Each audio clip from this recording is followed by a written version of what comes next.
Mark Carney hasn't even released a full budget, and yet he's already proven himself more reckless with taxpayer money than Justin Trudeau. If Carney serves a full term, the average Canadian taxpayer will be on the hook for $64,000 in federal debt alone.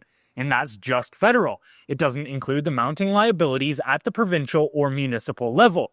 According to a new report from the C.D. Howe Institute, the federal government is set to post a $92 billion deficit this fiscal year, almost double what was forecast just months ago. And it won't stop there. Carney's projected deficits are expected to remain above $71 billion per year for the next 3 years. That's $314 billion in new debt over a single term in office. But the real cost doesn't stop at the deficit number.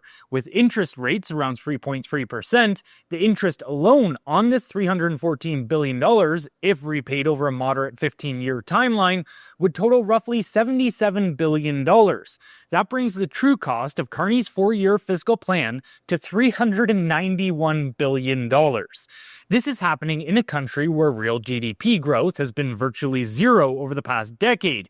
That means we're not growing our economy to match the growth in our debt. We're just borrowing more with no realistic plan to repay it.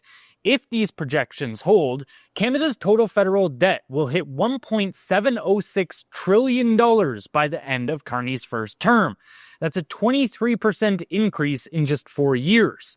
For comparison, Trudeau added $717 billion over 9 years, an 83% increase. Together, Trudeau and Carney will have added $1.031 trillion in debt, meaning this era of Liberal governance will account for over 60% of all federal debt in Canadian history. Let that sink in. And here's what it means for you.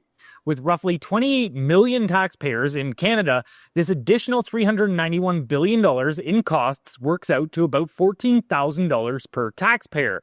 That's on top of the $50,000 per taxpayer they already owe to cover the $1.4 trillion in existing federal debt.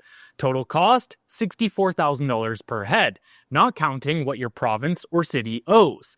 The Liberal Party's addiction to deficit spending has gone from reckless to ruinous. If we stay this course, we're not just mortgaging our children's future, we're burning the house down.